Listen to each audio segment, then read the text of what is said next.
नमस्कार. 1950च्या दशकामध्ये चिपळूण जवळच्या सावर्डे नावाच्या गावामध्ये शिवराम आणि रघुनाथ असे दोन सख्खे भाऊ आपापली बिऱ्हाड करून राहत होते. मोठा शिवराम हा शाळेमध्ये मास्तरकी करत होता.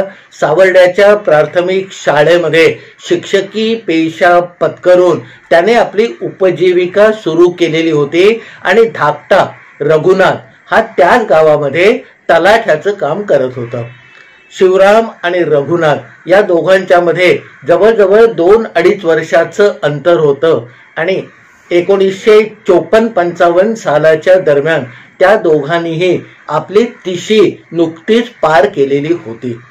चिपळूण जवळ असलेलं सावर्ड हे तसं खेडेगाव होतं. तिथे मौज मजा किंवा खर्चाची विशेष काही साधनं उपलब्ध नव्हती. 1-2 किराण्याची दुकानं, एक टेलरचं दुकान आणि एक हजामतीचं दुकान म्हणजे आजच्या भाषेमध्ये हेअर कटिंग सलून एवढा जामानिमा त्या सावर्डे गावाचा होता. त्यामुळे चिपळूणवर या सगळ्या गावाची भिस्त होती. कोणतीही मोठी खरेदी करायची झाली तर सावर्ड्याचे सगळे लोक गाडी पकडून चिपळुणामध्ये येत असत. वारंवार या शिवराम आणि रघुनाथाला सुद्धा या चिपळुणाच्या बाजारपेठेमध्ये यावं लागत असे. कधी घरामधल्या काही वाढ सामानाच्या वस्तू, काही विशेष खरेदी, कधी कपडा लत्ता यासाठी चिपळूणच्या बाजाराचा रोख या लोकांना धरावा लागत असे. धाकट्या रघुनाथाला मात्र शिवरामापेक्षा जास्त वेळे चिपळूणमध्ये यायला लागत असे. कारण तलाठी म्हणून आठवड्या-15वड्यामध्ये जी काही कागदपत्र त्याच्या अखत्यारीमध्ये तयार होत असत त्याला शेवटची सही किंवा कायदेशीर मान्यता ही चिपळूणच्या मामलेदार कचेरीतून त्याला घ्यावी लागत असे. आणि म्हणून 15-20 दिवसांनी नक्की एकदा आपल्या सायकलवर टांग टाकून कागदपत्रांच्या 2 जाडजूड पिशव्या हँडलला दोन्ही बाजूला लावून हा धाकटा रघुनाथ चिपळूणच्या मामलेदार कचेरीमध्ये येत असे. तसं सगळं या दोघांचं व्यवस्थित चाललेलं होतं. पण एक दिवस या चिपळूणच्या मामलेदारांची बदली झाली आणि तिथे देसाई नावाचे नवीन मामलेदार रुजू झाले. देसाई साहेब हे कडक आहेत, कायद्याला धरून चालणारे आहेत आणि विशेषतः गबाळेपणा त्यांना अजिबात सहन होत नाही. हे 15-20 दिवसामध्ये त्या मामलेदार कचेरीत काम करणाऱ्या लोकांच्या लक्षामध्ये आलं. पण आमच्या सावर्डे गावामध्ये आपलं तलाठ्याचं काम इमाने इतबारे करणाऱ्या रघुनाथाला मात्र याची गंध वार्ता नव्हती. एक दिवस असा 15-20 दिवसांनी जमा झालेली कागदपत्र आता मामलेदार कचेरीत घेऊन जायची म्हणून रघुनाथ नेहमीप्रमाणे सायकलवर टांग टाकून निघाला आणि चिपळूणच्या मामलेदार कचेरीमध्ये आला. तेव्हाच त्याला आपले जुने इनामदार मामलेदार जाऊन आता देसाई नावाचे नवीन मामलेदार आलेले आहेत हे कळलं. थोडा वेळ बाहेरच्या बाकड्यावर बसून नंतर मग मामलेदार साहेबांनी आतमध्ये बोलावल्यावर मोठ्या अदबीने मान वाकवून दोन्ही हात जोडून हा आमचा रघुनाथ तलाठी मामलेदारांच्या समोर उभा राहिला आणि नेहमीप्रमाणे आपल्या पिशवीतून आपली कागदपत्र काढून एक एक करून त्यांच्या समोरच्या टेबलावर मांडायला आमच्या रघुनाथाने सुरुवात केली. रघुनाथाची सगळी कागदपत्र टेबलावर मांडून झाल्यावर रघुनाथांनी जेव्हा वर बघितलं तेव्हा मामलेदारांचे डोळे रागाने भरलेले आहेत आणि त्यांच्या चेहऱ्यावर याला खाऊ का गिळू असे भाव आलेले आहेत. हे रघुनाथाला सगळ्यात पहिल्यांदा दिसलं आणि तो चपापून 2 पावलं मागे झाला आणि तसाच उभा राहिला. मामलेदारांनी मग या आमच्या रघुनाथाची बिन पाण्याने म्हणावे अशी करायला सुरुवात केली. माझ्या समोर या असल्या पत्रावळी मांडत जाऊ नका. इथे काही गाव जेवण घातलेलं नाहीये. हे सगळे वाकडे तिकडे कागद, रंगीबेरंगी कागद, त्याच्यावर तुम्ही जे काही गिचमीड अक्षरात लिहिलेलं आहे ते मलाच काय पण उद्या ब्रह्मदेवाला सुद्धा वाचता येणार नाही. आणि म्हणून कायदेशीर प्रक्रिया काय ती जाणून घ्या आणि तसं काम करून माझ्याकडे समोर या असं धाड धाड धाड धाड मामलेदार आमच्या रघुनाथाला बोलले. रघुनाथाला काय झालंय ते कळेना, पण त्याला एवढी समज नक्की होती की आपण आणलेलं काम हे मामलेदार साहेबांना काही पसंत पडलेलं नाही आणि म्हणून त्याने जी सरकार असं तोंडात पुटपुटल्यासारखं बोलून आपणच पसरलेली ती सगळी कागदपत्र आपणच जमा केलं, त्याचा एक गठ्ठा बांधलं, पिशवीत टाकलं आणि परत एकदा वाकून नमस्कार करत अजीजी तोंडावरती आणून मागे मागे सरकत हा रघुनाथ मामलेदारांच्या त्या कचेरीतून बाहेर पडला. बाहेर आल्यानंतर मग तिथल्या हेड क्लार्क म्हणजे भाऊसाहेबांना या आमच्या रघुनाथांनी विचारलं की बाबा मी नेहमीसारखे सगळे कागद तयार करून आणले, पण आज काही या मामलेदारांना पसंत पडले नाहीत आणि जे काही ते मला बडा बोलले त्यातलं ओ म्हणता ठो माझ्या काही लक्षामध्ये आलेलं नाही. मग हेड क्लार्काने सांगितलं की हे नवीन आलेले मामलेदार अगदी ठाशीव आणि रेखीव पद्धतीचं काम असेल तरच ते मान्य करतात. आत्तापर्यंत जे चालू होतं तसं काम याच्या पुढे बाबा चालणार नाही. आता हे रेखीव आणि ठाशीव काम म्हणजे काय हे मात्र त्या हेड क्लार्क म्हणजे भाऊसाहेबांना आमच्या रघुनाथ तलाठ्याला काही नीट समजावून सांगता येईना. मग गोलगोल बोलल्यानंतर शेवटी हेड क्लार्कांचा जो असिस्टंट होता तो आमच्या रघुनाथाला म्हणाला की तलाठी म्हणजे तात्या, तुम्ही आता असं करा की चिपळुणातल्या कुठच्या तरी एका वकिलाला गाठा. कदाचित या भाऊसाहेबांना जसं पाहिजे आणि मामलेदार साहेबांना जसं पसंत पडेल असं काम तुम्हाला कसं करायचं हे बाबा एखादा वकीलच सांगू शकेल, कारण आम्हाला सुद्धा या साहेबांचा 15-20 दिवसामध्ये 5-10 वेळेला असाच प्रसाद मिळालेला आहे. त्यामुळे तुम्ही काही आमच्या बरोबर चर्चा करण्यामध्ये वेळ घालवू नका, तुम्ही एक वकील गाठा. चिपळुणामध्ये त्यावेळेला आप्पा चितळे म्हणजे विनायक चितळे नावाचे एक प्रख्यात वकील होते. त्यांचं वय 50च्या थोडं पुढे सरकलेलं होतं. स्वच्छ गोरा वर्ण, 5.5 फुटाची उंची, घारे डोळे आणि बघता बघता आपल्या गोड वाणीने दुसऱ्याला वश करण्यामध्ये आणि त्याचबरोबर आपल्या समोरच्या अशिलाला त्याच्या फायद्याच्या दृष्टीने योग्य तो सल्ला देण्यामध्ये हे आमचे आप्पा चितळे अतिशय वाकबगार होते. आता आप्पा चितळ्यांकडे संध्याकाळी 6-6:30च्या सुमारास आमचा हा तलाठी रघुनाथ पोहोचला.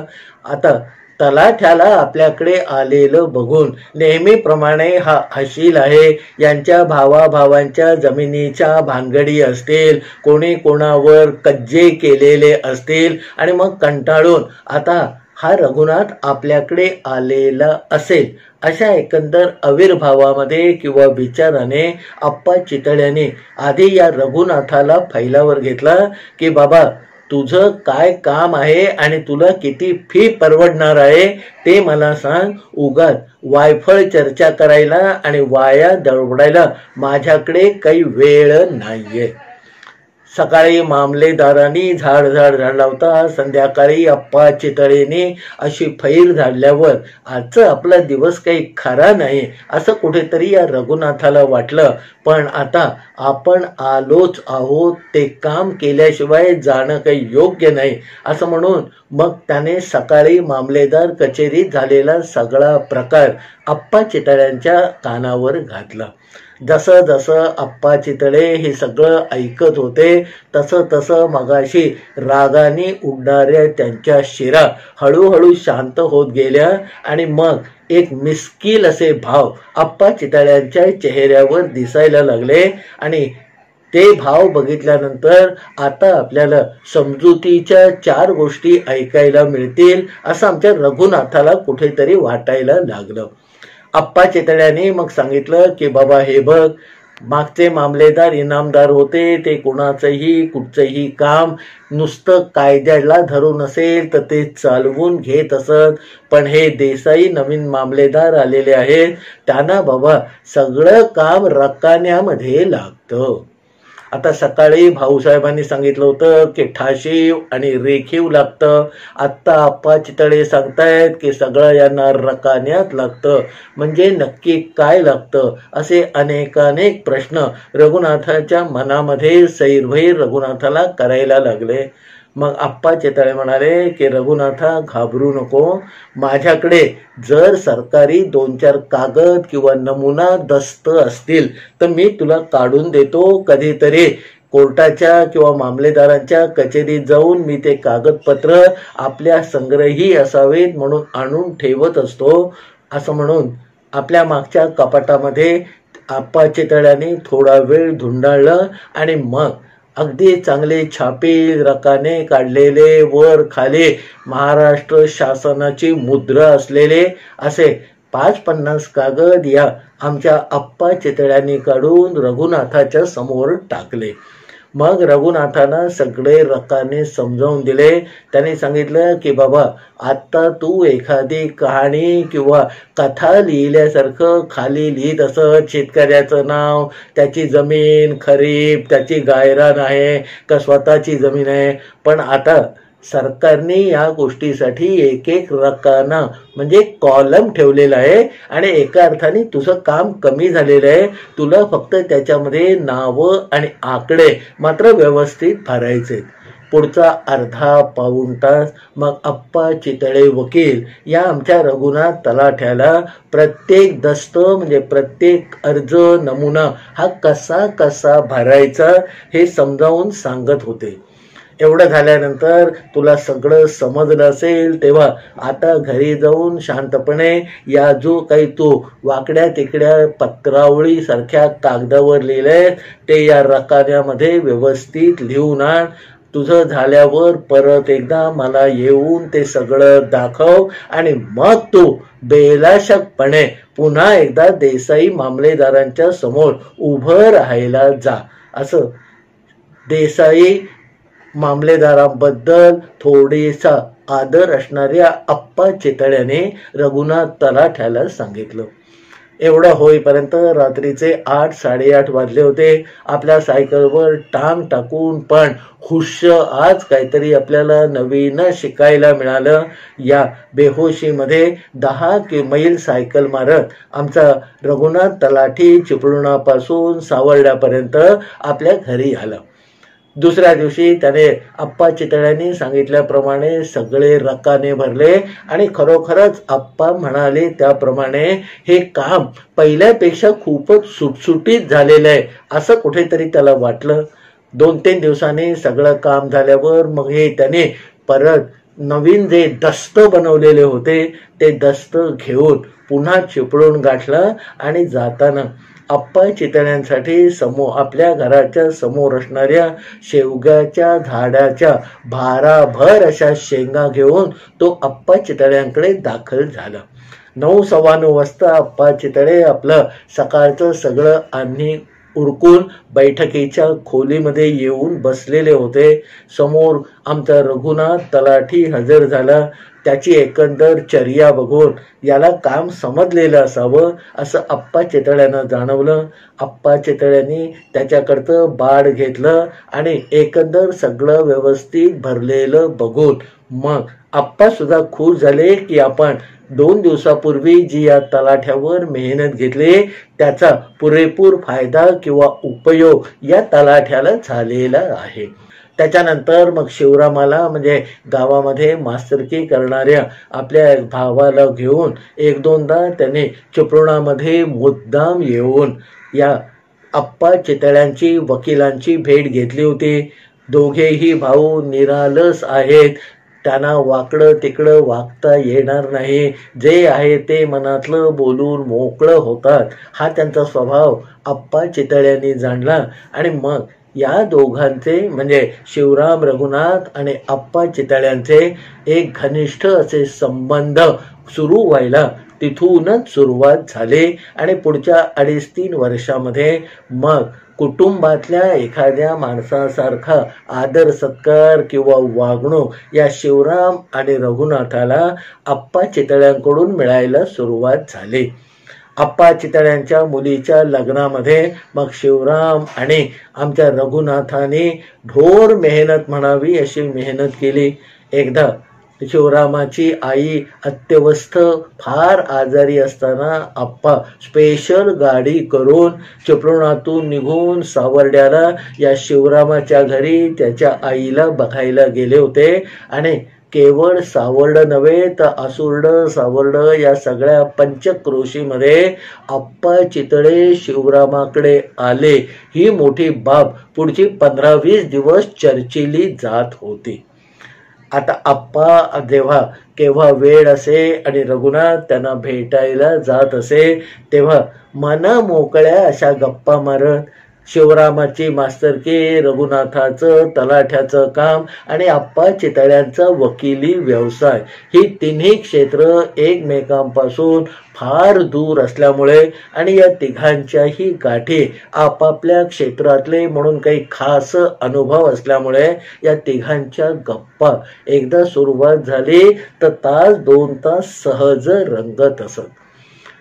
हळूहळू आप्पांची अशी जवळीक निर्माण झाल्यावर शिवराम आणि रघुनाथाच्या मनामध्ये एकाच गोष्टीबद्दल कुतूहल निर्माण व्हायला लागलं आणि हे आप्पांना विचारावं का नाही याच्यामध्ये जवळजवळ वर्षभर निघून गेलं.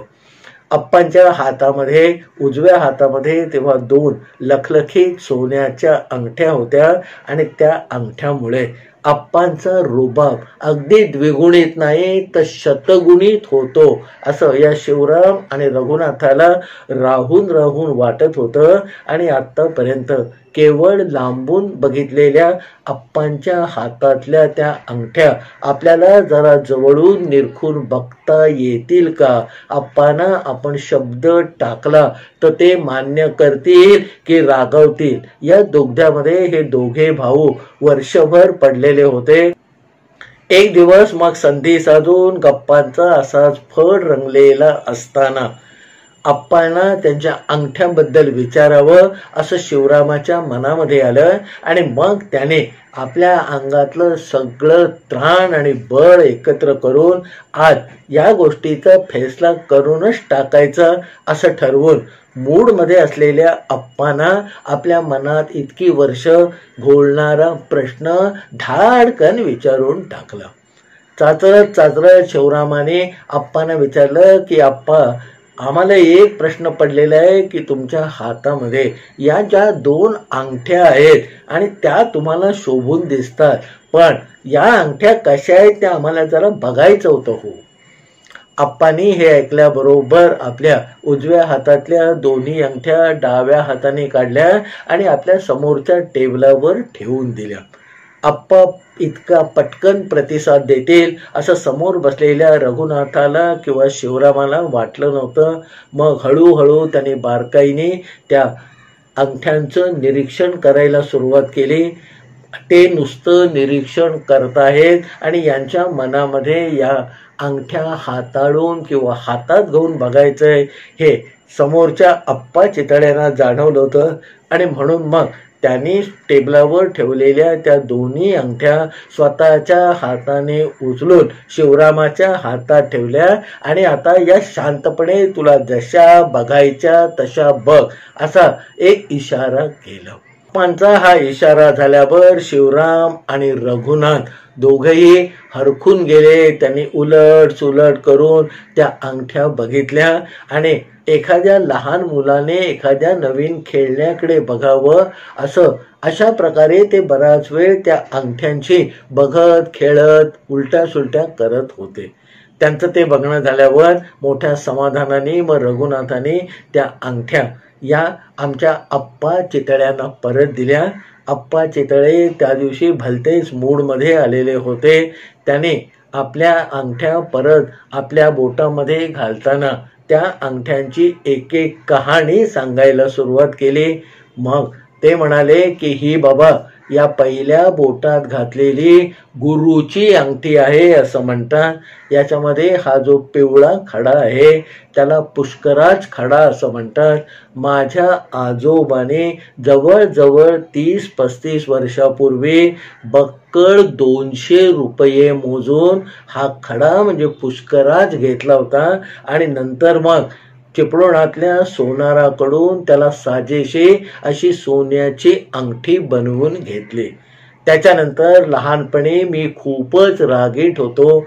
मग वकिली व्यवसायामध्ये हा राग चालणार नाही हे माझ्या आजोबांच्या लक्षात आल्यावर मग एक दिवस त्यांनी ही अंगठी गुरु पुष्यामृत बघून मला घालायला दिली आणि तेव्हापासूनच शिवरामा खरं सांगतो माझा राग खूपच शांत झाला आहे. आणि मग दुसऱ्या अंगठीची कथा सांगताना ते म्हणाले की बाबा वकिलीमध्ये थोडासा पैसा मिळाल्यावर मी एकदा मुंबईला गेलेले असताना मुंबईच्या वकिलांकडे धनिकांकडे मी जेव्हा फिरून आलो तेव्हा त्या प्रत्येकाच्या हातामध्ये हिऱ्याची अंगठी असल्याचं मला दिसलं. मलाही त्यावेळेला वाटायला लागलं की आपण सुद्धा हिऱ्याची अंगठी घालावी आणि म्हणून मुंबईमध्ये एक चांगला जोहारी गाठून मी हिरा खरेदी केला. चिपळुणात येऊन मग त्याची इथल्या सोनाराकडनं मला साजेशी अशी अंगठी बनवून घेतली. या सगळ्या कहाण्या किंवा हा सगळा इतिहास ऐकून समोर बसलेले रघुनाथ आणि शिवराम स्तब्ध बसलेले होते. मग त्यांच्याकडचं कुतूहल पुरेसं शमलेलं आहे हे निश्चित झाल्यावर आप्पा चितळे म्हणाले की अरे या अंगठ्या म्हणजे काही फार मोठी गोष्ट नाही. एक दिवस तुम्ही दोघं सुद्धा या अंगठ्या घालाल.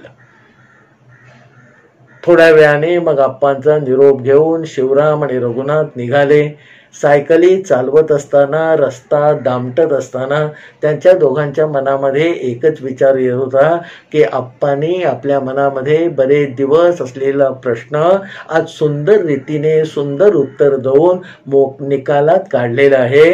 आणि आप्पा आपल्याला म्हणाले की या अंगठ्या तुम्ही सुद्धा एक दिवस घालाल.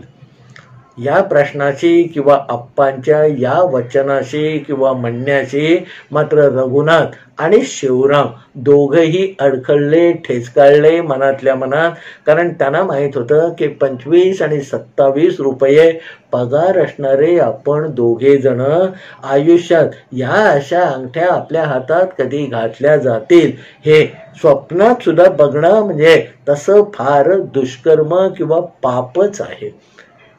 शिवराम आणि रघुनाथ घरी आले. त्याच्यानंतर दोघे आपापल्या कामाला लागले. चिपळूणला जाऊन वेळ मिळेल तेव्हा आप्पा चितळ्यांकडे बसून गप्पा मारण्याचं त्यांचं जे आन्निक होतं ते तसंच सुरू होतं. ह्या घटना घडल्यानंतर 3-4 वर्ष हा म्हणता निघून गेली.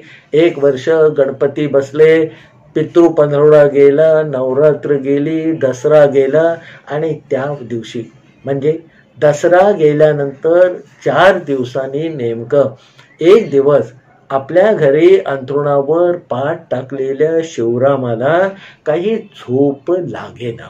या कुशीवरून त्या कुशीवर, त्या कुशीवरून या कुशीवर असं तळमळ करत तो अर्धा पाऊण तास निद्रा देवीची आराधना करत तळमळत पडलेला होता. मध्येच मग शिवरामाच्या आजीने कधीतरी सांगितलं होतं की झोप नाही लागली तर साखर पाणी प्यावं. त्याने तशाच अंधारामध्ये जाऊन कुडबुड करून साखर पाणी पिऊन आला तरीही झोपेचं काही नाव लागेना. त्याला खरं तर एकदा अंथरुणावर पडल्यानंतर 3-4-5 तासांनी सकाळी एकदम जाग येत असे आणि रात्री इकडची दुनिया तिकडे झाली तरी मला बुवा काही पत्ता लागणार नाही असं शिवरामाचं आपल्या स्वतःच्या झोपेबद्दल एक गणित किंवा मत होतं. त्या रात्री मात्र त्याला डोळा लागल्यासारखं वाटे आणि अर्ध्या पाऊण तासांनी तो दचकून जागा होई. परत 15-20 मिनिटं झोपेची आराधना करे. परत 15-20 मिनिटांनी डोळा लागल्यासारखा वाटे पण अर्ध्या पाऊण तासांनी दचकून तो जागा होई. असं सगळं सकाळी म्हणजे मध्यरात्रीनंतर 2-2:30 वाजेपर्यंत चाललं आणि त्याला कुठेतरी आजपर्यंत असं कधीही झालेलं नाही हे लक्षात आल्यानंतर अस्वस्थ वाटायला लागलं.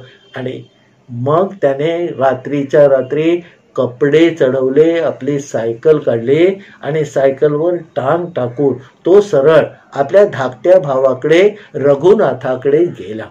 आता आतली माणसं झोपलेली असतील, त्यांची झोपमोड करायला आपण आलेलो आहोत हे खरं म्हणजे चुकीचं आहे. पण शिवरामाने एक ठरवलं होतं की रघुनाथाला ही गोष्ट सांगितल्याशिवाय आपल्याला आज काही चैन पडणार नाही. आणि तसं घरामध्ये अंथरुणावर लोळत पडण्यापेक्षा या रघुनाथाकडे आपण जावं असं म्हणून हलके दाराची कडी बाहेरच्या शिवरामाने वाजवली आणि फटकन दार उघडलं गेलं. जणू काही त्याची वाटच बघत असावा असं रघुनाथ आतमध्ये उभा होता. त्याने पटकन कडी उघडले आणि बाहेरच्या शिवरामाला बघून तो स्तिमित झाला आणि इतक्या पटकन दार उघडण्याला आलेल्या रघुनाथाला पाहून शिवरामाची सुद्धा तीच अवस्था झाली होती. दोघं एकमेकांकडे विचित्र थिजल्या नजरेने टकामका बघत होते. तेवढ्यात शिवराम आतमध्ये उभा असलेल्या रघुनाथाला म्हणाला की रघुनाथा, मला काही आज झोप येत नाहीये आणि सारखे झोपेमध्ये धक्के बसताय. ते ऐकल्यावर त्याचं बोलणं पूर्ण व्हायच्या आत रघुनाथ म्हणाला की अरे, तुला आप्पा चितळे दिसतायत का? आप्पा चितळे दिसतायत का? हे रघुनाथाने शिवरामाला विचारल्याबरोबर शिवरामाला सगळं लख्ख आठवलं की खरोखरच जेव्हा जेव्हा आपल्याला फटकन जाग येत होती तेव्हा आप्पा चितळ्यांचा काहीतरी विषय आपल्या डोक्यामध्ये होता हे त्याला आठवलं. शिवरामाने सांगितलं, अरे हो, मला आप्पा चितळ्यांचाच विषय सारखा दाटून येतोय, तुला कसं कळलं? रघुनाथ म्हणाला, अरे गेले 2.5-3 तास मी सुद्धा झोपायचा प्रयत्न करतोय, पण सारखे आप्पा दिसल्यासारखं वाटतं, आप्पा बोलल्यासारखं वाटतं. आता मग आतमध्ये शिवरामाला घेऊन पडवीमध्ये बसून या रघुनाथाने आणि शिवरामाने 5-10 मिनिटं कुजबूज करत याच्यावरती थोडीशी चर्चा केली. आणि ही चर्चा संपता दोघांनी एक निर्णय घेऊन टाकला. रघुनाथ आतमध्ये जाऊन कपडे बदलून आला. दोघांनी आपल्या सायकलवर टांग टाकले आणि रात्री 3 वाजता अंधारामध्ये सावर्ड्याहून चिपळूणच्या दिशेने यांनी आपल्या सायकली दामटायला सुरुवात केली. आपण हे करतोय ते योग्य की अयोग्य हा विचारही त्यांच्या मनाला शिवत नव्हता. 4च्या सुमारास पहाटे हे दोघे जण आप्पांच्या भल्या मोठ्या चिंचनाक्यावर असणाऱ्या घराच्या बाहेर आले आणि आता आपण आलोच आहोत तर आप्पांची भेट घेतल्याशिवाय काही परत जायचं नाही हे ठरवून त्याने दाराची जी कडी होती ती काढायला सुरुवात केली. ती कडीचा कर कर कर असा आवाज यायला लागला आणि त्या सकाळी 4:30-4च्या सुमारास निवांत असणाऱ्या चिपळूण गावामध्ये आजूबाजूला तो आवाज घुमायला लागला. बाहेरच्या म्हणजे आपल्या अंगणातल्या जो दरवाजा आहे त्याच्या दरवाजाच्या कडीला कधी तेल घालायचं नाही असा आप्पांचा एक शिरस्ता होता. कारण ती कडी उघडून जर चोर आतमध्ये येत असतील तर त्या कडीचा आवाज होऊन आतल्या माणसांना त्याची खबर लागली पाहिजे. ती कडी जर तेल घालून अगदी गुळगुळीत केली तर चोराला कडीचा आवाज न करता आतमध्ये शिरता येईल अशी आप्पांची धारणा होती. आणि शिवराम आणि रघुनाथाला या कडीला तेल का घातलेलं नाही हे आप्पाने गप्पांच्या ओघामध्ये 2-5 वेळेला सांगितलेलं होतं. त्यामुळे त्या करकरणाऱ्या कडीची फारशी फिकीर न करता करकरणाऱ्या कडीचा आवाज होत असतानाही त्याने ती उघडली, दार ढकललं. या कडीचा आवाज झाल्यावर घरामध्ये झोपलेल्या आप्पा चितळ्यांच्या विलास नावाच्या मुलाची झोप मोडली आणि त्याने आपल्या खोलीच्या खिडकीतून या गेटाकडे म्हणजे त्या अंगणातल्या दरवाजाकडे बघितलं तर त्याच्यामधून दरवाजा उघडून शिवराम आणि रघुनाथ आतमध्ये येत आहेत हे त्याला दिसलं. आता शिवराम आणि रघुनाथ हे घरोब्याचे लोक होते आणि पहाटे 4च्या सुमारास ही जोडगोळी आतमध्ये येते म्हणजे काहीतरी विशेष किंवा खास बाब आहे हे आतमध्ये झोपलेल्या विलासला जाणवलं. विलासने आपल्या खोलीतून बाहेर येऊन घराचं दार उघडलं. तोपर्यंत शिवराम आणि रघुनाथ बाहेर पोचलेले होते. आता या जोडगोळीला बाहेर बघून दार उघडलेल्या विलासने काही विचारायच्या आतच शिवरामाने पटकन या विलासला विचारलं की काय हो आप्पा घरात आहेत ना. त्याचं बोलणं पुरं होईच्या आत रघुनाथाने त्याला पुस्ती जोडली की आम्हाला आत्ता आप्पांना भेटायचंय. आता या पहिल्या प्रश्नाचं उत्तर हो होतं ते विलासनी दिलं आणि मग आप्पांना आत्ताच्या आत्ता भेटायचंय त्यावर फारशी चर्चा आत्ता करण्यात अर्थ नाही हे विलासला कुठेतरी जाणवलं आणि म्हणून अर्धवट उघडलेलं ते दार त्याने पुरं उघडलं आणि तो स्वतः आप्पांच्या खोलीच्या दिशेने चालायला लागला. शिवराम आणि रघुनाथ त्याच्या पाठोपाठ चालायला लागले. ही सगळी कुजबूज खडबड झाल्यानंतर विलासची पत्नी जी मीना होती तिचीही झोपमोड झाली होती. तीही आपल्या खोलीतून आली तेव्हा हे तिघे जण आप्पांच्या खोलीकडे जात आहेत हे तिला जाणवलं आणि म्हणून तीही त्यांच्या पाठोपाठ आप्पांच्या खोलीमध्ये यायला निघाली. आप्पांच्या खोलीचं दार सताड उघडं होतं. अंगावर भली मोठी घोंगडी घेऊन आप्पा दरवाजाकडे पाठ करून आपल्या बिछाण्यावर पडलेले होते. शांत झोप त्यांना लागलेली असावी असं विलासला वाटलं. म्हणून आप्पांच्या खोलीच्या दाराशी आल्यावर ही सगळी जण थोडी थबकली. मग पायांचा आवाज होणार नाही अशी दक्षता घेत घेत मग हे 4 जण आतमध्ये गेले. बारीकसा जो दिवा होता तो विलासनी लावला आणि त्याच्या प्रकाशामध्ये आप्पा गाढ झोपलेले आहेत आणि त्यांची पाठ आपल्याकडे आहे हे सगळ्यांना दिसलं.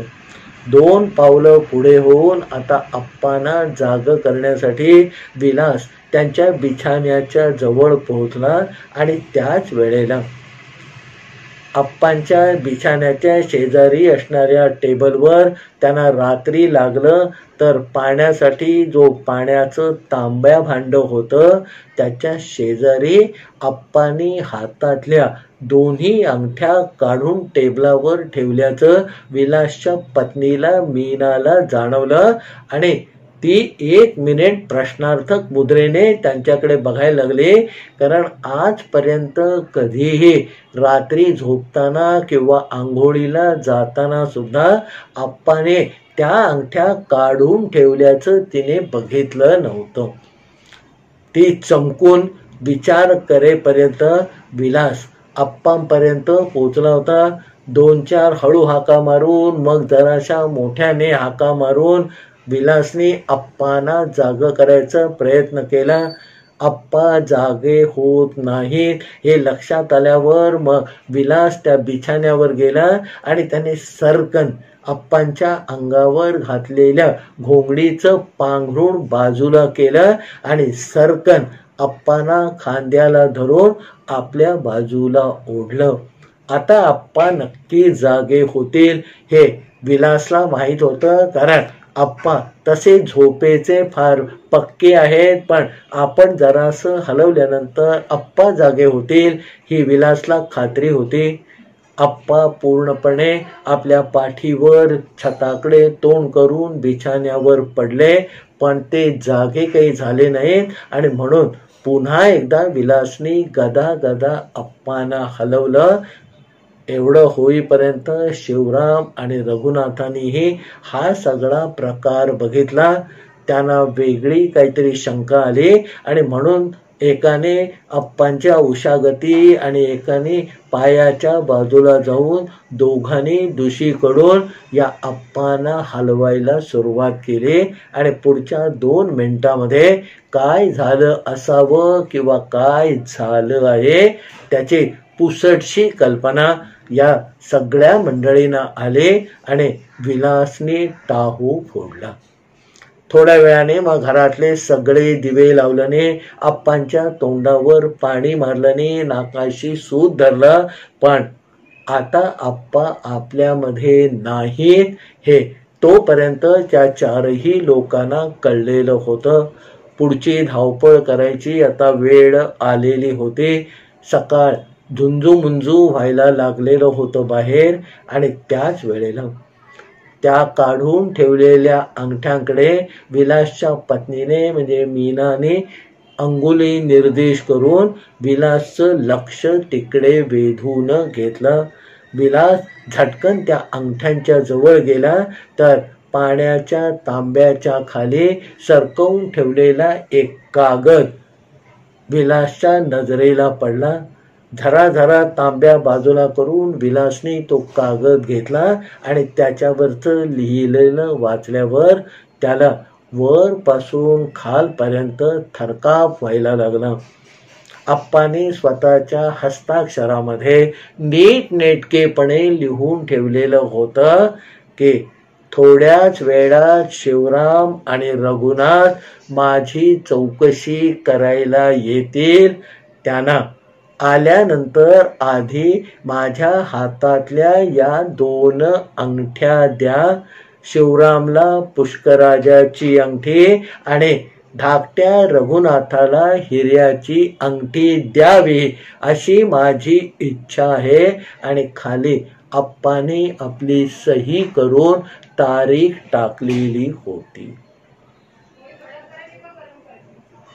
अप्पाने पहिल्याच दिवशी जेव्हा अंगठ्यांबद्दलचं कुतूहल शिवराम आणि रघुनाथांनी व्यक्त केलं होतं तेव्हा अप्पाने शिवरामांना सांगितलं होतं की बाबा तुम्ही या अंगठ्या घालाल. चिपळुणातल्या अप्पा चितळ्यांचे धाकटे बंधू अण्णा चितळे देवरुखामध्ये स्थायिक झालेले होते.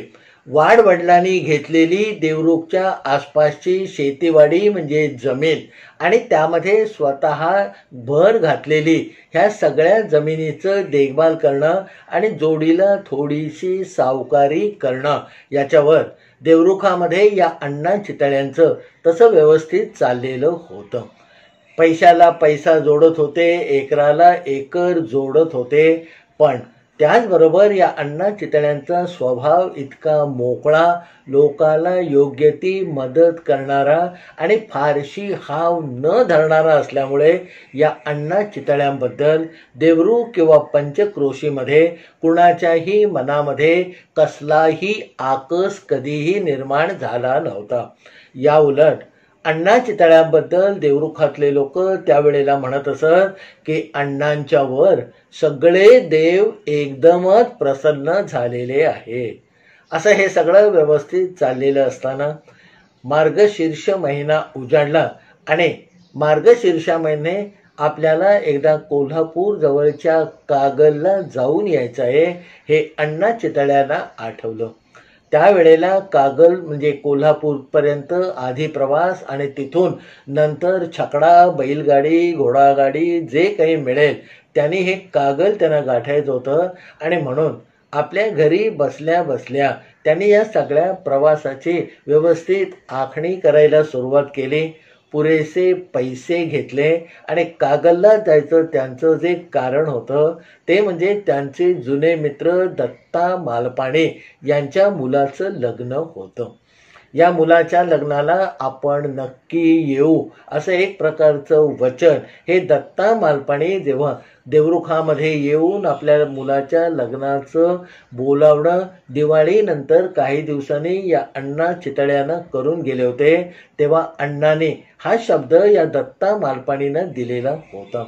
पुन्हा एकदा कॅलेंडरमध्ये पंचांगामध्ये ती तारीख पक्की करून त्याच्या 2-4 दिवस आधीच आपण त्या लग्न घरी जावं. होईल तेवढी आपली मदत करावे. पैशा अडक्याची जर काही नड या दत्ता मालपाणीला असेल तर तीही आपण आधी गेलो तर गुपचूपपणे भागवता येईल असा विचार करून लग्नाच्या दिवसाच्या 4-8 दिवस आधी या अण्णा चितळ्याने आपलं गाव म्हणजे देवरुख सोडलं आणि त्यावेळेला ज्या सर्व्हिस मोटारी चालत असत त्या सर्व्हिस मोटारीमध्ये बसून आधी कोल्हापूर आणि नंतर तिथून कागल नावाचं जे गाव आहे ते या अण्णा चितळ्यांनी गाठलं.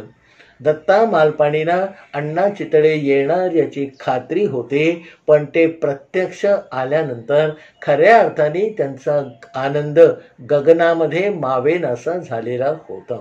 दत्ता मालपाणी हे तसं कागलमधलं मोठं प्रस्थ होतं. त्यावेळेला शेतीमध्ये जी नवीन नवीन अवजारं येत असत त्या सगळ्याच्या एजन्स्या या दत्ता मालपाणीकडे होत्या. सरकार दरबारी त्यांचं तसं मोठं वजन होतं आणि वाडवडिलांनी कमवून ठेवलेला पैसा सुद्धा बक्कळ म्हणावा असा होता. त्यामुळे याला लग्न करताना काही नड नाहीये हे कळल्यावर अण्णा चितळ्याला खऱ्या अर्थाने बरं वाटलं की आपल्याला जी पुसटची शंका होती ती कागलमध्ये येऊन फिटले.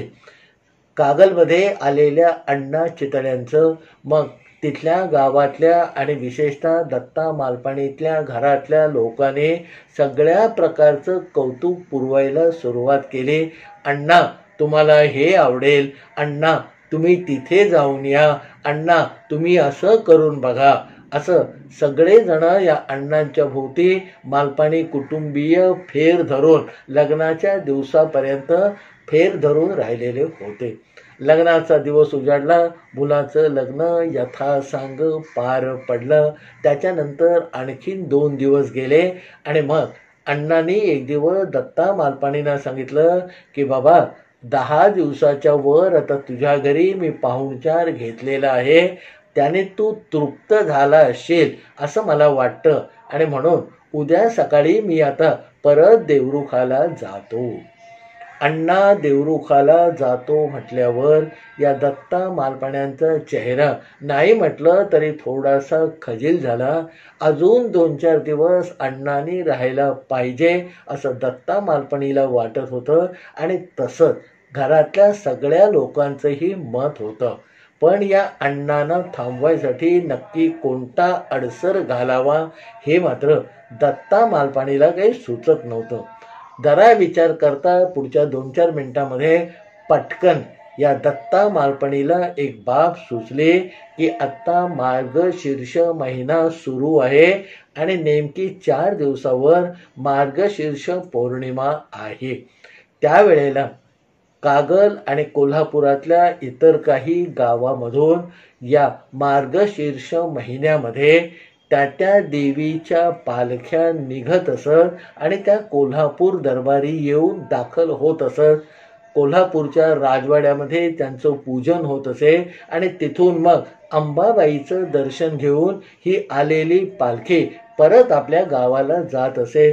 या पालखीबरोबर 100-200 लोक तर निश्चितच असत आणि काही वेळेला काही गावातल्या या पालख्यांबरोबरची जी संख्या होती ती काही वेळेला 500चा आकडाही सहज ओलांडून पुढे जात होती.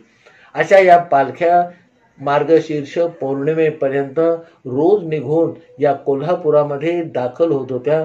त्यातली एक पालखी अनायसे कागलमधून 2 दिवसांनी निघणार होती आणि मग हे एकदा दत्ता मालपाणीला आठवल्यावर तो अण्णांना म्हणाला, अण्णा तुम्हाला जायचं तर मी काही अडवत नाही, पण अहो आमच्या गावातला छबिना 2 दिवसावर आहे.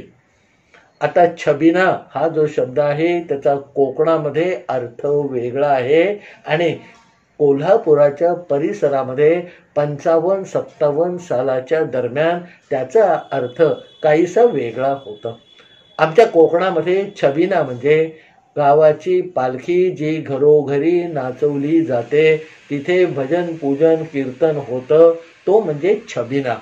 पण ब्रह्मेंद्र स्वामींचा मठ कोल्हापुरामध्ये असल्यापासून त्यांच्या गादीने कोल्हापुरामध्ये आणि आजूबाजूच्या प्रदेशामध्ये एक परंपरा घालून दिलेली होती की आपल्या गावातल्या देवीला घेऊन मार्गशीर्ष महिन्याच्या पहिल्या 15 दिवसामध्ये म्हणजे पौर्णिमेपर्यंत वाजत गाजत निघून कोल्हापुरामध्ये यायचं, देवीचं दर्शन घ्यायचं आणि परत जायचं. शाहू महाराजांच्या काळामध्ये मग या सगळ्या पालख्यांचं स्वागत आधी या राजवाड्यावर होईल असा दंडक शाहू महाराजांनी घालून दिला होता आणि कोल्हापुरातल्या करवीर नगरीतल्या सगळ्या जनतेने त्यांचा हा दंडक आनंदाने मान्य केलेला होता. आणि ती परंपरा अण्णा चितळे कागलमध्ये जाईपर्यंत दरवर्षी नियमितपणे पाळली जात होती. आता छबिना हा शब्द जो कोकणातला अर्थ आहे तो धरून अण्णा चितळ्यांनी विचारलं की बाबा गावातल्या पालखीचं तुम्हाला काही कौतुक सांगू नको, मी बऱ्याच पालख्या बघितलेल्या आहेत, आमच्याकडे पण असे छबिने निघतात. त्यावर दत्ता मालपाणीने मग या अण्णा चितळ्यांच्या समोर मांडी ठोकून त्यांना सांगायला सुरुवात केली की तुमचा कोकणातला छबिना म्हणजे गावातल्या गावात फेरी, पण आमच्या कोल्हापुरातला छबिना मात्र आमच्या गावापासून अंबाबाईपर्यंत जातो आणि त्याचं राजवाड्यावर सुद्धा स्वागत होतं. तेव्हा अण्णा तुम्ही 2 दिवस थांबा, हा छबिना बघा आणि मगच देवरुखात जा, त्याच्यानंतर मी तुम्हाला काही अडवणार नाही. आणि त्याच ओघामध्ये मग या सगळ्या छबिनाचं सगळं कौतुक या दत्ता मालपेणीने पुढच्या 5-10-15 मिनिटामध्ये आमच्या अण्णा चितळ्यांच्या समोर करून टाकलं. अण्णा चितळ्यांना सुद्धा हा आपला आवडता मित्र एवढी आपल्याला भर घालतोय, आग्रह करतोय आणि 2च दिवसावर जर छबिना यांचा आहे तर तोही बघून जाऊया असं अण्णांच्या मनाने घेतलं. आणि अण्णांनी बसल्या बैठकीमध्ये दत्ता मालपाणीला आपला होकार सांगितलं. दत्ता मालपाणीने सांगितल्याप्रमाणे 3ऱ्या दिवशी कागलमधल्या देवीची पालखी तयार करत आली. पुढे मागे वाजंत्री, ढोल, ताशे वाजायला लागले. गावातले सगळे मानकरी जमा झाले आणि अण्णांना तिथे एक विशेष गोष्ट जाणवली, ती म्हणजे 5-10 शेतकऱ्यांच्या हातामध्ये त्यांची गुरंढोरं बैल होते आणि त्यातल्या 2-4 बैलांच्या गळ्यामध्ये एक लाल पट्टा घातलेला होता. आता कोकणातल्या छबिन्यामध्ये कोणी आपली गुरंढोरं नाचवत नाही, पण कोल्हापूरमध्ये गुराढोरांचं म्हणजे आपल्या पशुधनाचं सुद्धा फार कौतुक आहे. त्यामुळे हे पशुधन घेऊन ही सगळी लोक कागलमधून निघून छबिना घेऊन कोल्हापुराला जात असतील असं छबिन्याबरोबर वाट चालणाऱ्या आमच्या अण्णा चितळ्यांना वाटायला लागलं. कागलपासून कोल्हापूर साधारणपणे 12-15 किलोमीटरचं अंतर. वाजत गाजत निघालेली ही पालखी मुक्काम थोडंसं थांबत म्हाताऱ्या कोताऱ्यांना विसावा देत चाललेली होती. आणि त्याच वेळेला कागल सोडल्यानंतर साधारणपणे 1.5-2 मैलांनी एकदम चालता त्या छबिनाबरोबर चालणारे अण्णा चितळे एकदम घाबरले. चालता त्यांच्या शेजारी एक मस्तवाल म्हणावा असा पांढरा शुभ्र रंगाचा पुरुषभर उंचीचा आणि चांगली बागदार शिंग असलेला मोठं वशिंड असलेला बैल एकदम या आमच्या अण्णांबरोबर लगट काढून चालायला लागला. त्याचा मालक आजूबाजूला कुठे दिसत नाही. हा बैल आपल्याला चिकटून चाललेला आहे हे अण्णा चितळ्यांच्या लक्षामध्ये आल्यावर त्यांना दरदरून घाम फुटला आणि पटकन त्यांनी 4-5 पावलं जोरात जाऊन त्यांच्या डावीकडून जी गर्दी चाललेली होती त्या गर्दीमध्ये मिसळून पुढचा आपला प्रवास सुरू केला. आत्तापर्यंत आपल्या बाजूनी चालणारे अण्णा चितळे इथून नाहीसे झालेले आहेत हे जेव्हा बैलाला समजलं तेव्हा बैलाने टकाबका इकडे बघायला सुरुवात केली. कोपऱ्यातून त्यांना अण्णा चाललेले दिसले आणि मग या बैलाने एक मोठा हंबरडा फोडला. आपल्या शिंगाने मध्ये येणाऱ्या माणसांना दूर केलं आणि परत एकदा तो अण्णांना बिलगून चालायला लागला. आता हा बैल पुढे जाऊन आपल्याला नक्की शिंगावर घेणार अशी भीती या अण्णा चितळ्यांना वाटायला लागली. आणि मग त्याने दत्ता मालपाणी आसपास कुठे दिसतायत का ते बघायला सुरुवात केली. दत्ता मालपाणींचा पत्ता नव्हता. 4 पावलं छबिन्याबरोबर चालून मग ते आपल्या कामकाजाला कधीच घरी निघून गेलेले होते. आणि जाताना बाबा मी आता येत नाही हे सांगायचं मात्र त्यांच्याकडून राहून गेलेलं होतं. अण्णा चितळ्यांनी आता आपण बिकट परिस्थितीमध्ये सापडलेलो आहोत, तेव्हा इथून आपण आता मागची वाट धरावी असं विचार करून जरा बाजूला होऊन ते उभे राहिले. तेवढ्यामध्ये 2-4 माणसांनी त्याला नमस्कार करून अहो अण्णा तुम्ही कुठे, अहो अण्णा तुम्ही कुठे अशा हाड्या घालायला सुरुवात केली. अण्णांनी त्यापैकी एकाही माणसाला चेहऱ्याने ओळखलं नाही. मग त्या सगळ्या लोकांनी स्वतःहून सांगितलं की अहो तुम्ही मालपाणींचे पाहुणे आहात, त्यांच्या लग्नामध्ये आपली भेट झाली होती, असे बाजूला कशाला उभे राहता, चला छबिन्याबरोबर असं म्हणून त्या अनोळखी लोकांनी धक्का देऊन अण्णा चितळ्यांना परत एकदा गर्दीमध्ये लोटलं.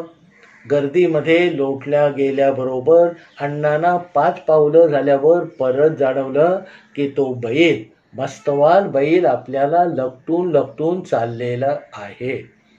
आता याच्या पुढे आपल्या सुटकेची काहीही शक्यता नाही.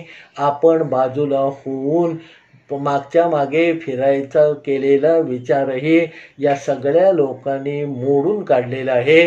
कदाचित थोड्या वेळाने आसपास असणाऱ्या या बैलाचा मालक कुठेतरी येईल आणि मग आपण जराशी खून केल्यावर मला भीती वाटते असं सांगितलं तर मग हा मालक या बैलाला घेऊन दूर जाईल अशी पुसटशी शंका किंवा आशा अण्णा चितळ्यांना त्या छबिन्याच्या पालखीबरोबर चालताना वाटत होती.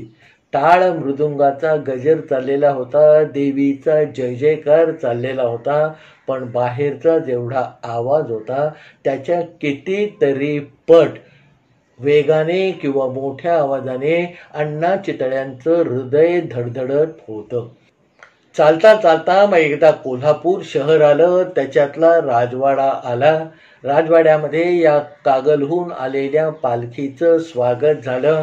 स्वतः राजे महाराजांनी येऊन मानकऱ्यांना टिळा लावला. या आलेल्या देवीची खणा नारळाने ओटी भरली, तिच्यावर गुलाबाच्या पाकळ्या उधळल्या. आलेल्या समस्त लोकांना लिंबू सरबत पाजलं आणि मग पुन्हा एकदा छबिना राजवाड्याच्या आवारातून उठला आणि देवीच्या म्हणजे अंबाबाईच्या देवळाकडे जायला लागला. अंबाबाईचं देऊळ तसं नाही म्हटलं तरी चालता चालता तासाभराच्या अंतरावर होतं. तासाभराच्या सगळ्या अंतरामध्ये तो बैल जाणीवपूर्वक अण्णा चितळ्यांना चिकटून चाललेला होता. मध्येच एकदा या अण्णा चितळ्यांना मागच्या बाजूने या बैलाने चाटून सुद्धा बघितलं होतं. त्याच्या त्या खरखरीत जिभेची एकंदर जो स्पर्श अण्णांच्या थोडासा हाताला आणि मग पाठीला झाला, त्यामुळे अक्षरशः या अण्णांची पाचावर धारण बसलेली होती. पण आता भिवून काही फायदा नाही. आजूबाजूला एवढे लोक आहेत, आपल्यावर या बैलाने हल्ला केला तर कुणीतरी आपल्याला वाचवेल, देव आपला पाठीराखा आहे असा काहीसा विचार करून अण्णा छबिन्याबरोबर चालत राहिले. छबिन्याबरोबर जाऊन अण्णा चितळ्यांनी गाभाऱ्यापर्यंत जाऊन कोल्हापूरच्या अंबाबाईचं दर्शन घेतलं आणि ते बाहेर आले. तोपर्यंत छबिना जरा तितरबितर झालेला होता. लोक काही ना काही खरेदी करायला, काही ना काही घ्यायला आजूबाजूच्या दुकानामध्ये पांगलेले होते. आता इथपर्यंत आलो आहोत, मोकळं मैदान आहे, तर या देवीला एक प्रदक्षिणा घालावी असं अण्णा चितळ्यांच्या मनामध्ये आलं. आणि मग त्यांनी एक बाजू धरून देवळाच्या भोवती मनापासून पूर्ण प्रदक्षिणा घातली. तोपर्यंत पुन्हा एकदा छबिन्यांनी एकत्र होण्यासाठी शिट्या वाजायला लागल्या. छबिन्याबरोबर आलेले लोक त्या पालखीबरोबर जमा व्हायला लागले आणि या पालखीबरोबर महाद्वारातून अण्णा चितळे बाहेर आले. त्यांना थोडंसं हुश्य वाटलं, कारण बाहेर कुठेही मागापासून आपल्याला बिलगून बिलगून चालणारा तो बैल दिसत नव्हता. आता बैल दिसत नाही म्हटल्यावर अण्णांनी सुस्कारा टाकला आणि पुढे 4 पावलं गेल्यानंतर एकदम पहलवानासारखी शरीरयष्टी असलेल्या, भरघोस मिशा असलेल्या, साधारणपणे 50-55 वय असणाऱ्या, डोक्याला मुंडासं बांधलेल्या एका माणसाने पटकन खाली वाकून अण्णांचे पाय धरले. आता हा कोण आपले कोल्हापुरामध्ये देवीच्या देवळाच्या बाहेर पाय धरतो आहे, असा प्रश्न अण्णांना पडला आणि अण्णांनाच त्याचं उत्तर सुचलं की बहुधा हा मालपाणीच्या लग्नामध्ये आलेला असेल, तिथे आपली उझरती ओळख झाली असेल आणि आता याने आपल्याला हा नमस्कार घातलेला असेल. त्याचा नमस्कार झाल्यावर तो उभा राहिला, हात धरून अण्णांच्या समोर हात जोडून उभा राहिला आणि म्हणाला, मालक, आता माझा बैल तुमचा झाला. अण्णांना काहीही कळत नव्हतं. कोल्हापुरातला कोणीतरी या देवीच्या देवळाच्या बाहेर पाया पडतोय आणि म्हणतोय, मालक, आता माझा बैल तुमचा झाला. त्या आलेल्या 50 वर्षाच्या माणसाने सांगितलं की अहो, माझं नाव सुक्या. माझी 2 मुलं मुंबईला असतात. त्यांचं सगळं यथासांग तिकडे चाललेलं आहे. त्याने तिथे बिऱ्हाडं केलेली आहेत. ते आता काही कोल्हापूरला परतून येणार नाही. मी कागलमध्ये राहतो. तिथे माझी थोडी शेतीवाडी आहे. वडिलोपार्जी घर आहे. मागच्या वर्षी पिठोरी अमावास्येला माझ्या पत्नीचं निधन झालं आणि ते झाल्यानंतर माझ्या या दोन्ही मुलांनी हेका लावलेला आहे की दादा, तुम्ही सुद्धा आता मुंबईत या. घरची शेतीवाडी, घर सांभाळणं तुमच्याच्यान आता होणार नाही आणि तुम्हाला सारखं दुखलं खुपलं तर आम्हाला यायला वेळ नाही. अण्णांना हे सगळं हा आपल्याला का सांगतोय याचा अजिबात उलगडा होईना. त्याच ओघामध्ये त्याने पुढे सांगितलं की बाकीची सगळी गुरंढोरं होती, ती मी एक एक करून वाटेला लावली, पण एका बैलावर माझा जीव आहे. त्या बैलाचं नाव मी भवाना ठेवलेलं आहे आणि या भवान्यावर माझा जीव आहे. त्याने आत्तापर्यंत मला साथ दिली आहे, पण आता खरोखरच कागल आणि कोल्हापूर सोडून मुंबईला जायचा मी विचार केलेला आहे. फक्त या माझ्या भवान्याला मला विकायचं नाही. आता बाबा, तुला विकायचं नाही तर 1000 रस्ते मोकळे आहेत, असं कुठेतरी अण्णांच्या मनामध्ये आलं. कारण तोपर्यंत कुठचा तरी एक बैल हा आपल्या गळ्यामध्ये मारतो आहे याची जाणीव अण्णांना झालेली होती. त्या पुढे मग तो सांगायला लागला की म्हणून मी कागलच्या देवीला कौल लावला आणि सांगितलं की माझ्या पाठोपाठ याची देखभाल चांगली करेल, माझ्यासारखं त्याला सांभाळेल, असा मालक मला देवी तूच गाठून दे. आणि देवीने कौल दिला आणि मला सांगितलं होतं की या छबिन्याच्या पालखीमध्ये तुझ्यानंतर तुझ्या भवान्याला सांभाळणारा मालक मी तुला देईन.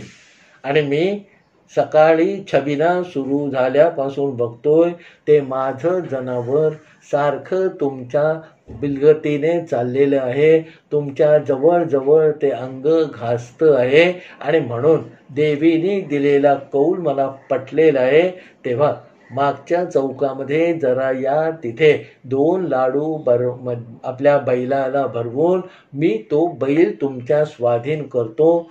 तुमच्यासारख्या चांगल्या माणसाच्या हातात गेल्यावर मला भवान्याची काळजी नाही. असं म्हणत जवळजवळ ओढतच त्या बलदंड कोल्हापुरी पैलवानाने आमच्या कोकणी अण्णा चितळ्यांना देवीच्या मागच्या दाराजवळ असणाऱ्या एका चौकामध्ये नेऊन गेला आणि तिथे अण्णांचे डोळे परत विस्फारले. तो बैल जो त्यांना छबिन्याच्या कोल्हापूरच्या रस्त्यापर्यंत सारखा बिलगत चालत होता तोच नेमका तिथे उभा होता. त्या बैलाला बघितल्याबरोबर सुक्याने तिथल्या तिथे उडी मारली. बाजूच्या दुकानातून 4 लाडू आणले, 2 बैलाला खायला घातले आणि उरलेले 2 अण्णा चितळ्यांच्या हातात देऊन तो म्हणाला की हा कासरा आणि हा बैल आता तुमचा झाला. अण्णांना आता त्या बैलाबद्दल कुठेतरी थोडंसं ममत्व वाटायला लागलं होतं. चांगलं मस्तवाल असं ते जनावर होतं. कोकणामध्ये कोणाच्या दृष्टीलाही पडलेला नसेल असा एकंदर त्याचा बाज होता आणि देवीच्या देवळाच्या मागच्या बाजूला देवीचा प्रसाद म्हणून हा आपल्याला बैल मिळालेला आहे आणि हे काही अगदीच नाकारून टाकण्यासारखं नाही हे अण्णा चितळ्यांना वाटायला लागलं. आणि मग त्याने परत एकदा या सुक्याने केलेला नमस्कार स्वीकारला आणि त्या बैलाचा कासरा आपल्या हातामध्ये धरून पुन्हा पुढे गेलेल्या छबिन्याची वाट धरली. तो सुक्या मग अण्णांच्या बरोबर आणि बैलाच्या थोडासा कधीमधी मागे होऊन चालत होता. तो आपल्याबरोबर येतो आहे हे अण्णा मधून मधून मागे वळून बघत होते. कागलगाव आलं. पुन्हा एकदा या सुक्याने या अण्णांना नमस्कार घातला आणि त्यांना सांगितलं की माझी काळजी मिटवलीत. तो बैल घेऊन मग अण्णा चितळे दत्ता मालपाण्यांच्या घरी आले आणि अण्णांना हे चांगलं जनावर बहुतेक कमी किमतीत मिळालेलं आहे असं कुठेतरी दत्ता मालपाण्यांना वाटलं. त्याने त्याच्यावरून थट्टा सुरू केली. अहो तुम्हाला बैलच घ्यायचा होता तर मला सांगायचं, त्याच्यासाठी आडवळणाने इतके दिवस इकडे तिकडे राहायची काही गरज नव्हती. मी तुमच्या घरी आणून बैल पोचता केला होता. हे असं काहीतरी थट्टेने बोललेलं दत्ता मालपाणे आपल्या घराच्या दरवाजातून अंगणामध्ये उभे राहिलेल्या अण्णा चितळ्यांना सुनवत होता. अण्णा चितळ्याने तिथे बसकण मारली, तांब्याभर पाणी प्यायले आणि मग झालेली सगळी हकीकत या दत्ता मालपाणीला सांगितली. तुम्हाला लाभलेलं हे चांगलं जनावर आहे, देवीचा हा प्रसाद आहे असं पुन्हा एकदा दत्ता मालपाणीच्याही तोंडून बाहेर पडल्यावर मग आता आपण हा बैल घेऊन जायचं कसं हा प्रश्न अण्णांच्या मनामध्ये उमटल्याबरोबर त्याचं उत्तर समोरून त्यांच्या मित्राने दत्ता मालपाणीने देऊन टाकलं. तो म्हणाला की अण्णा उद्या एक चांगला उघडा ट्रक बघतो आणि त्याच्यामध्ये हा बैल घालून मी तुमच्या घरी पोहोचवतो. अण्णांना ती बाब बरी वाटली, पण बैलाच्या बरोबर आता त्यांचा कुठेतरी स्नेह जुळायला लागलेला होता.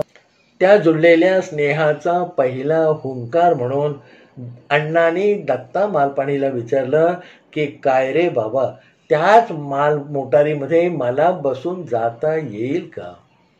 दत्ता मालपाणी म्हणाला, बाबा तुमची इच्छा असेल तर ड्रायव्हरच्या शेजारी जरा कडेकडेने बसून तुम्हालाही देवरुखापर्यंत जाता येईल, तशी काही या माल मोटरवाल्यांची नड नसते. अण्णा खुश झाले. दुसऱ्या दिवशी सकाळी चांगली मोठी माल मोटार दत्ता मालपाणीने शोधून आणली. त्याच्यामध्ये पलटी टाकून बैलाला चढवलं.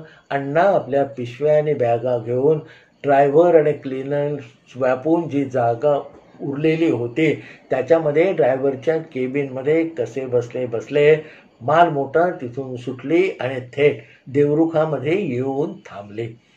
दुसऱ्या दिवसापासून अण्णांना देवीचा प्रसाद मिळाला आणि भवान्या नावाचा एक बैल अण्णा कोल्हापुरातून घेऊन आले.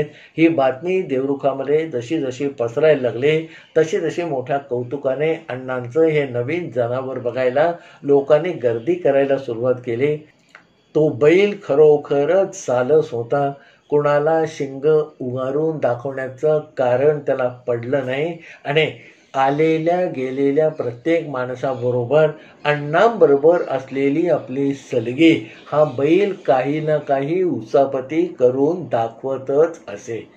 हळूहळू अण्णांच्या बैलाचं पुरेसं कौतुक झालं. लोक आपापल्या कामाला लागले.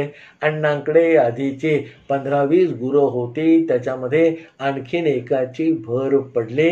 पण देवरुखामध्ये हा मात्र चर्चेचा विषय बराच काळ झालेला होता.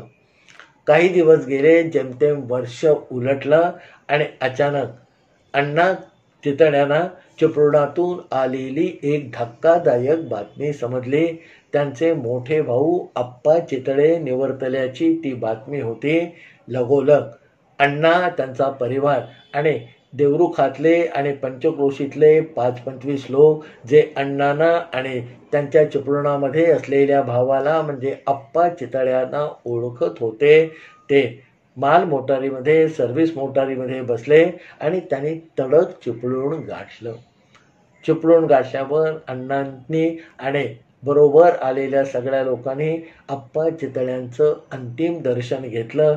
त्याच्यानंतर जे सगळे सोपस्कार होते ते पुरे झाले आणि अण्णा चितळ्यांना आणि त्यांच्या बरोबर आलेल्या सगळ्यांना आप्पा चितळ्याने आपण निवर्तण्याच्या आधी करून ठेवलेली एक विलक्षण गोष्ट त्या दिवशी कळली. ती गोष्ट होती आप्पा चितळ्यांच्या स्वतःच्या 2 अंगठ्यांची. आणि ही गोष्ट या चॅनलवरून मी आपल्यासाठी काही दिवसापूर्वी सांगितलेली आहे. तीच सगळी गोष्ट पुरेपूर माहितीने भरलेली असे या देवरुखातून समाचाराला आलेल्या सगळ्या लोकांना समजले आणि अण्णांपेक्षा आप्पा लय भारी आहेत असं कुठेतरी मनामध्ये घेऊन समाचाराला म्हणून गेलेली हे सगळी मंडळी अण्णांबरोबर त्या दिवशी रात्री होईपर्यंत देवरुखामध्ये परतलेली होती. या गेलेल्या लोकांमध्ये आमच्या निव्यातला बुधा सुतार होता. या बुधा सुताराला कुठेतरी वाटायला लागलं की आप्पांचा कित्ता अण्णांनी गिरवला पाहिजे. असं 2-4 लोकांकडे कधी देवरुखामध्ये कधी निव्यामध्ये तो बोलला. आणि मग जेव्हा खोदून लोकांनी याबद्दल विचारायला सुरुवात केली तेव्हा बुधा म्हणत असे की बाबा, आप्पा चितळ्याने सावर्ड्याच्या तलाठ्याला आणि त्याच्या भावाला आपल्या हातातल्या अंगठ्या दिल्या. तसाच हा कोल्हापुरातून आणलेला बैल उमद जनावर या अण्णा चितळ्याने कोणाला तरी देऊन टाकायला पाहिजे. याच्यातली खरी गोम अशी होती की कोणाला तरी देऊन टाकायला पाहिजे असं म्हणता म्हणता बुधा मनामध्ये खुशीची गाजरं खात होती आणि जे तो लपवत होता ते मन त्याचं सांगत होतं की अण्णांनी हे उमद जनावर मलाच द्यायला पाहिजे. एखाद्या गोष्टीबद्दल एखाद्या माणसाच्या मनामध्ये प्रीती उत्पन्न होणं, ती आपल्याला हवी असं वाटणं, यामध्ये तसा काही वाईट भाग आहे असं कोकणामध्ये अजूनही मानलं जात नाही. हे सगळं बुधा आडवळणाने सुचवत होता. बुधाने अशी ही सगळी कारकीर्द सुरू केल्यावर एक दिवस ही बातमी उडत उडत अण्णा चितळ्यांच्या कानावर गेली. अण्णांनी आप्पांनी जे काही केलं ते जाणून घेतलेलं होतं. बुधाच्या मनामध्ये नक्की काय आहे याचा अदमास त्यांना आलेला होता. आणि मग ही चर्चा अजून जरा जोर पकडून दे, बुधाला अजून 5-10 ठिकाणी असं काहीतरी बडबडू दे असा विचार बसल्या बसल्या आपल्या घरामध्ये या अण्णा चितळ्यांनी केला. तशी ती चर्चा पुढे पुढे जायला लागली. बुधा अजून 2-5 ठिकाणी हे बोलला आणि ज्यांच्याशी हे बोलला त्यांनी ते सही येऊन अण्णा चितळ्यांच्या कानावर घातलं.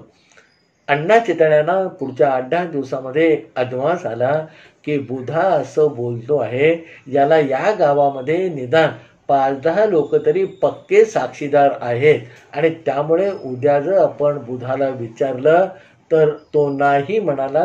तर हे सगळे साक्षीदार तू यांच्याबरोबर हे बोलला आहे असं आपल्याला उभे करता येतील. ही सगळे खात्री झाल्यानंतर मग एक दिवस अण्णा चितळ्याने आपला गडी पाठवून बुधा सुताराला आपल्या घरी बोलवून घेतलं.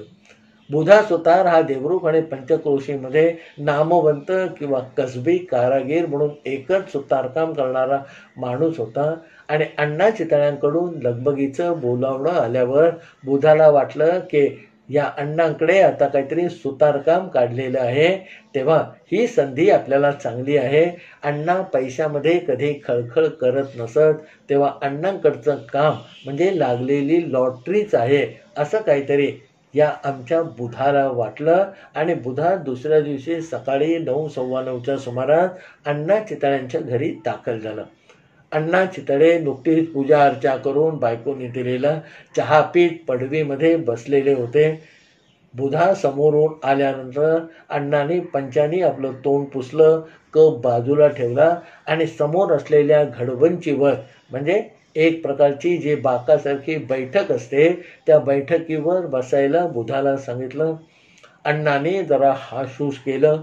बुधा एकटक त्यांच्याकडे बघत होता.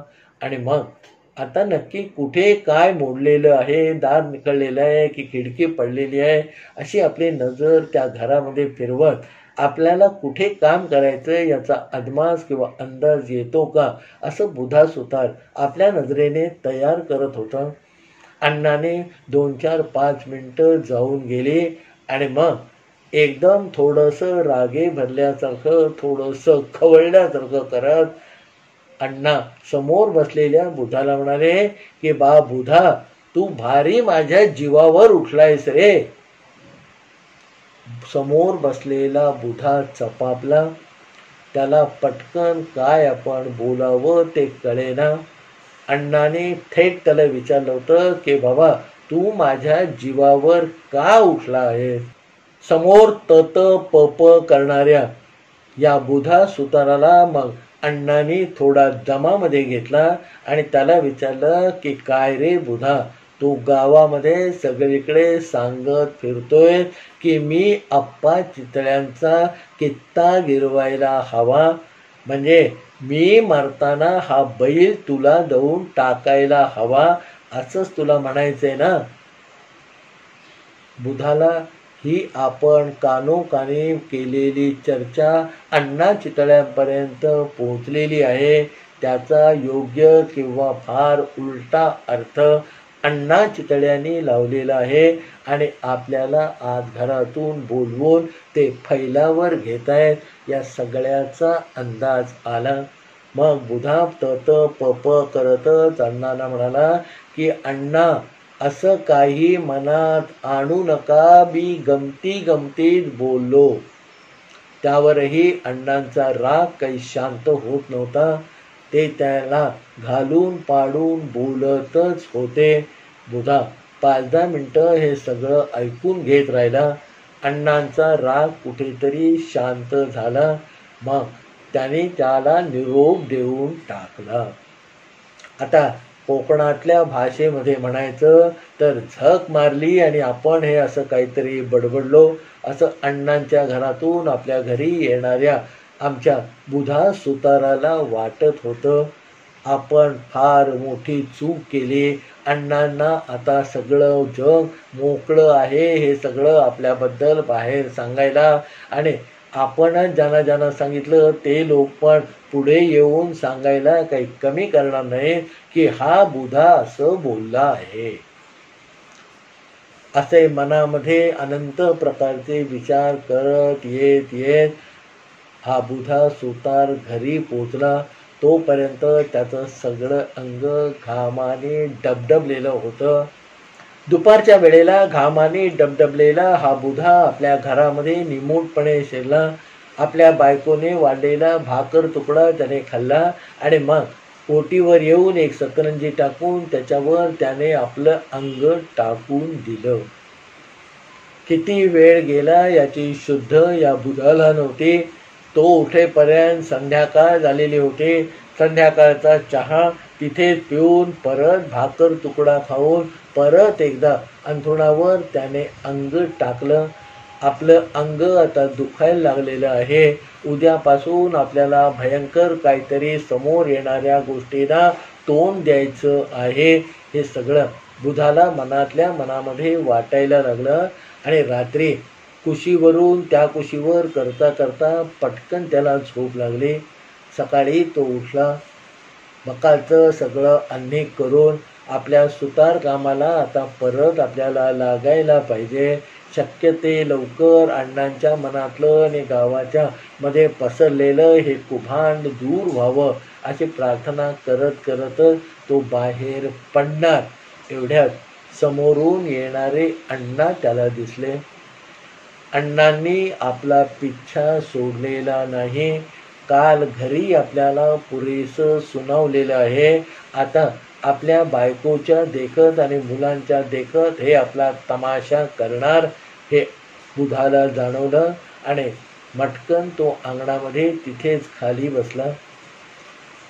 जे फाटक केलेलं होतं कंपाऊंडला ते ओलांडून आतमध्ये आलेले अण्णा या बुधा सुताराच्या समोर कधी येऊन उभे राहिले त्याची शुद्ध सुद्धा बुधाला राहिली नाही. आणि मग बकोटीला धरून एखाद्या मांजराला उचलावं तसं खाली वाकून अण्णांनी बुधाची बकोटी पकडून त्याला उठून उभं केलं. नजरेला नजर देण्याची छाती या बुधामध्ये नव्हती आणि म्हणून त्याने आपले तोंड आणि मान पटकन वळवलं. त्याला त्याच अवस्थेमध्ये खेचत खेचत अण्णाने त्याचं अंगण ओलांडून त्याची घराची शीव ओलांडून बाहेर रस्त्यावर आणलं. आता काय जे होईल ते बघत राहायचं हा विचार तोपर्यंत बुधाने पक्का केलेला होता.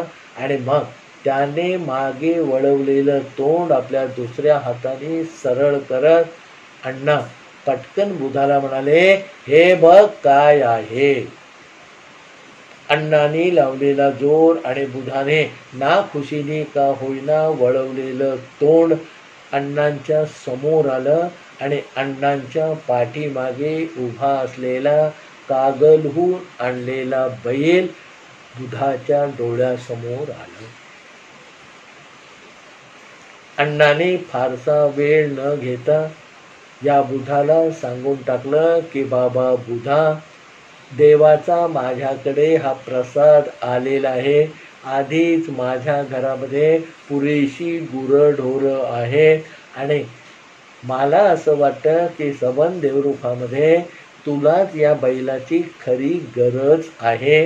आणि म्हणून हा बैल सकाळी सकाळी उठून त्याला चांगलं खाऊ पिऊ न्हाऊ घालून तुझ्याकडे आणून मी सुपूर्द केलेला आहे.